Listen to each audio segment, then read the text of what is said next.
वडगाव पान दत्तधाम प्रकरणात पीडित महिला आणि बळी पडलेल्या नागरिकांना पुढे येण्याचे आवाहन. संगमनेर तालुक्यातील वडगाव पान येथील दत्तधाम सरकारमध्ये सुरू असलेल्या कथित दैवी उपचाराच्या नावाखाली मोठ्या प्रमाणावर भोंदूगिरी व आर्थिक शोषण होत असल्याचा धक्कादायक प्रकार समोर आला आहे. स्वतःकडे अलौकिक शक्ती असल्याचा दावा करत कर्करोग, अपत्यप्राप्ती, कौटुंबिक समस्या, भूतबाधा यांवर उपाय करतो असे सांगून या भोंदू बाबाने भाविकांकडून तब्बल 11,000 ते 1 लाखांपर्यंतची वसुली केल्याचे उघड झाले आहे. या बाबाने केवळ आर्थिक लूटच नव्हे तर शारीरिक व मानसिक शोषणही केल्याचे आरोप आहेत. कोणतेही वैद्यकीय शिक्षण नसताना औषधांच्या नावाखाली अज्ञात पदार्थ दिले जात असून ते घेतल्यानंतर अनेकांना गंभीर शारीरिक त्रास झाल्याच्या तक्रारी पुढे आल्या आहेत. या प्रकरणाची सखोल चौकशी करण्याची मागणी आरोग्य विभागाकडे करण्यात आली आहे. या प्रकाराविरोधात अंधश्रद्धा निर्मूलन समितीने जोरदार आवाज उठवला असून तहसीलदार, पोलीस अधीक्षक, पोलीस उपअधीक्षक तसेच आरोग्य अधिकाऱ्यांना वारंवार निवेदने देण्यात आली होती. तसेच काही यूट्यूब चॅनल्सकडून दरमहा 50,000 घेऊन प्रचार केल्याचाही आरोप पुढे आला आहे. पीडित महिला व नागरिकांनी पुढे येऊन तक्रारी नोंदवाव्यात असे आवाहन कार्यकर्त्या रंजना गवांदे यांनी केले असून या प्रकरणात कठोर कारवाईची मागणी जोर धरत आहे. काल तुम्ही जे काही दाखल केले गुन्हे त्याविषयी तक्रार कशी झाली आणि पुढे काय तपास चालू आहे?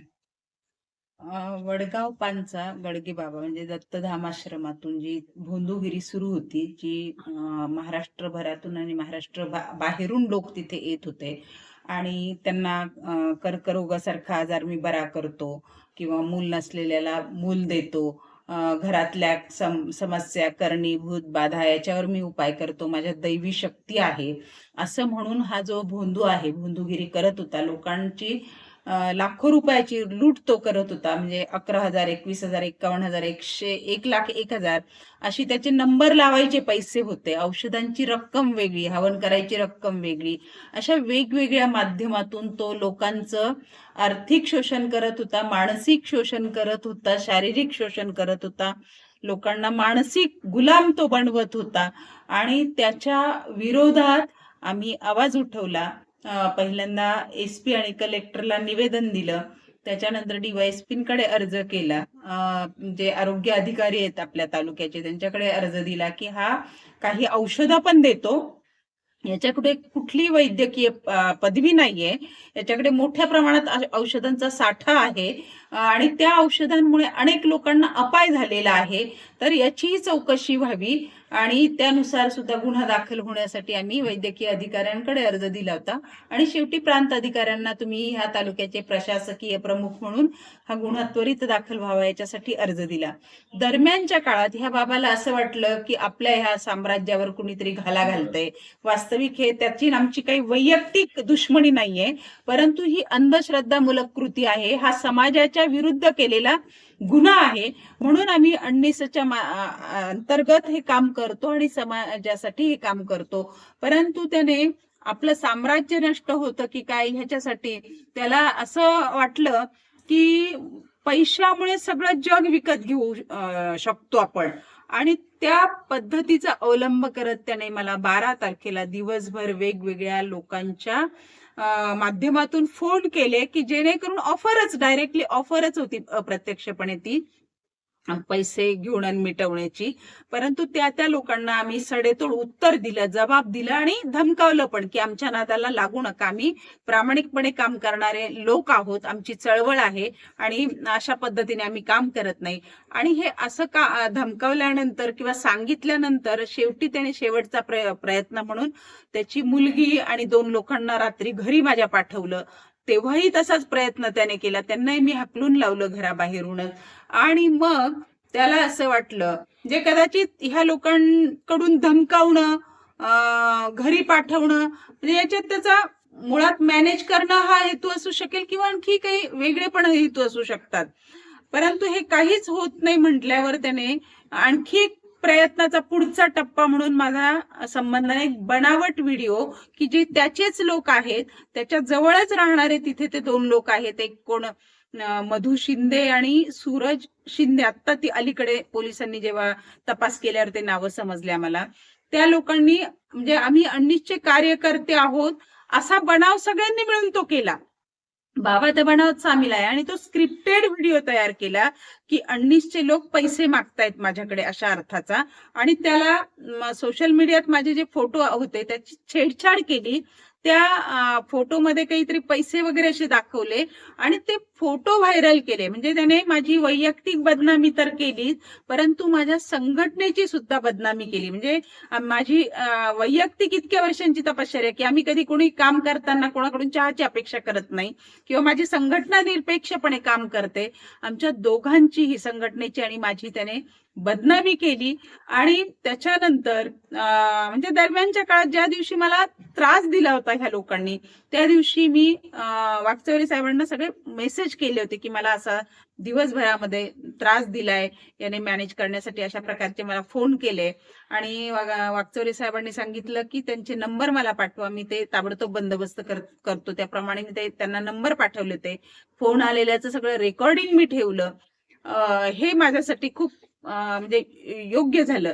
आणि मग दुसऱ्या दिवशी मी ताबडतोब मला ज्या पद्धतीने त्याने दहशत निर्माण करण्याचा प्रयत्न केला की असं केलं, त्यांची बदनामी केली म्हणजे मग हे गुन्हा दाखल करणार नाही किंवा तिथेच थांबतील, अशा पद्धतीची दहशत निर्माण करण्याची त्याने प्रयत्न केली. परंतु आम्ही कुणीही त्या दहशतीला घाबरणाऱ्या मधले नाहीये, कारण आम्हाला माहितीये आम्ही सच्च्या मनाने सच्चे कामं करतो, खरे कामं करतो. त्यामुळे अशा ह्या अपप्रवृत्तींना घाबरण्याचं काही कारण नाही. दुसऱ्या दिवशी पोलीस स्टेशनला फिर्यादी मी स्वतः झाले आणि ती तक्रार दाखल केली आणि FIR झाली आणि त्याला ह्या भोंदूबाबाला अटक झाली. त्याच्यानंतर व्हिडिओ तयार करण्यासाठी जो एक जण होता तिथे त्या प्रक्रियेतला, तो माधव शिंदे, त्याने फोन पण केलेला होता मला, त्याला अटक झाली आणि एक फरार होता. तर तो दरम्यान आता पोलीस शोधून कदाचित त्यालाही आता माहित नाही, म्हणजे अपडेट आता या क्षणाचे, त्यालाही कदाचित अटक झाली असतील किंवा करतील. तर हा भोंदूबाबा राजेंद्र गडगे, नंतर माधव शिंदे, विराज शिंदे आणि ज्ञानेश्वरी गडगे, ह्या लोकांच्या विरोधात ती फिर्याद दाखल झालेली आहे. तिचं पुढे काम चालू आहे. काही आरोपींना अटक झालेली आहे आणि आता कोर्टाने त्यांना 5 दिवसाची पोलीस कस्टडी दिलेली आहे. बाबाकडे असलेला मोठा औषध साठा, बाबाचे चालणारे इतर अवैध धंदे, म्हणजे बाबा 20 सुद्धा चोरून वापरत होता. आता MSCBने त्याला 20 लाखाचा दंड केलाय. म्हणजे प्रत्येक गोष्ट त्याची बेकायदेशीर आहे. त्याच्याकडे केवळ ह्या माध्यमाचा उपयोग म्हणजे युट्यूब आणि इतर कामं करण्यासाठी 7 लोक नोकरीला आहेत त्याच्याकडे.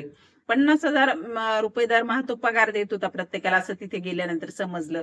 किंवा इतर जे लोक नोकरीला होते त्यांचं कुठलं रजिस्टर मेंटेन केलेलं नाही, त्यांच्या पगाराचं रजिस्टर नाही, म्हणजे ज्या काय कायदेशीर बाबी, प्रत्येक गोष्टीत उल्लंघन केलेलं आहे. मंदिराचं नोंदणी नाही, ह्या सगळ्या बाबी आता चव्हाट्यावर येतील. त्याची जी संपत्ती आहे, जी मालमत्ता आहे, जी बेहिशोबी, ती सुद्धा आता चव्हाट्यावर ते प्रश्न येणार आहेत. त्याच्या संबंधाने कायदेशीर कारवाई ची मागणी आम्ही करणार आहोत. ज्या महिलांवर अत्याचार झाला असेल तर त्याबाबत आपण त्यांना काय मार्गदर्शन करणार? मी महाराष्ट्रातल्या आणि महाराष्ट्राच्या बाहेरचे जे येणारे त्याच्याकडे लोक होते, ज्यांचं आर्थिक, शारीरिक, मानसिक शोषण झालं, त्यांनी पुढे येऊन, न घाबरता पुढे येऊन त्या बाबाच्या विरोधात गुन्हा दाखल करायला एकतर पोलिसांशी संपर्क साधा किंवा आमच्याशी संपर्क साधा, असं मी आवाहन करते. आणि ज्या स्त्रिया आहेत, स्त्रियांचं सुद्धा शोषण तिथे मोठ्या प्रमाणात झालेलं आहे, तर त्या स्त्रियांना सुद्धा मी आवाहन करते की तुम्ही पुढे या, न घाबरता पुढे या. तुमच्या बाबतची गुप्तता पाळली जाईल आणि बाबाच्या विरोधात गुन्हा दाखल होण्यासाठी मदत करा, अशी मी त्यांना आवाहन करते. कारण अनेक स्त्रिया बोलतात बाहेर, परंतु गुन्हा दाखल करायला त्या येत नाहीत. पण आम्ही त्यांचं नावही डिस्क्लोज करू शकत नाही किंवा त्यांना कंपल्शन आपण कोणीच करू शकत नाही, तो त्यांचा प्रश्न आहे. परंतु तरी त्यांना मी आवाहन करते की तुम्ही झालेल्या तुमच्या छळाच्या विरोधात, आर्थिक, लैंगिक जे शोषण झालेलं आहे त्याच्या संबंधाने गुन्हा दाखल करायला पुढे यावं. वडगाव पान येथील भोंदू राजेंद्र गडगे महाराज यांना आज अटक केलेली आहे. हा गडगे महाराज गेल्या काही वर्षापासून आपल्याकडं दैवी सामर्थ्य असल्याचा दावा करून लोकांचे आजार बरे करायचा. त्यांच्याकडे कुठलंही वैद्यकीय प्रमाणपत्र नसताना, कुठलंही आपल्या त्याबद्दलचं प्रमाणित नसताना तो लोकांचे उपचार करायचा. जे आजार सध्या असाध्य आहेत, बरे होणार नाहीत, असं कॅन्सर सारख्या आजारावर सुद्धा तो उपचार करायचा आणि दैवी सामर्थ्यानं अनेक लोकांचे प्रश्न सोडवायचा. मूठ मारणे, करणी कोणाची काढायची असेल, किंबहुना आपल्याला काही इतर काही भूत पिशाचे आहेत, हे पण उतरवण्याचं काम करायचं. असं वेगवेगळ्या पद्धतीनं लोकांचं आर्थिक, मानसिक आणि शारीरिक शोषण पण करायचा. अशा बंधूच्या बाबत महाराष्ट्र अंधश्रद्धा निर्मूलन समितीच्या बुवाबाजी विभागाच्या राज्य कार्य ॲडव्होकेट रंजना गवांदे मॅडमनी त्याबद्दल रितसर तक्रार दिली होती आणि या तक्रारीनंतर मात्र काही कारवाई झाली नाही आणि पुन्हा मात्र त्या या गडदेनी पुन्हा एक मॉर्फ केलेला व्हिडिओ तयार केला आणि अनिसचा पर्दाफाश केला असा एक व्हिडिओ तयार केला आणि अनिसच्या आणि पोलिसांनी पैसे घेऊन हे प्रकरण दाबण्याचा प्रयत्न केला असा आरोप केला. त्या आरोपाचा मी धिक्कार करतो. ही पहिली गोष्ट. आता नंतर पुन्हा आम्ही आता गुन्हा दाखल काल केलेला आहे की या पद्धतीनं असा बंधू जर समाजात फसवत असेल तर त्याच्यावर कठोर कारवाई झाली पाहिजे आणि या वेगवेगळ्या कलमाखाली महाराष्ट्र जादूटोणा विरोधी कायद्याअंतर्गत गुन्हा दाखल व्हावा. बंधू डॉक्टर विरोधाची जी कारवाई आहे ती व्हावी.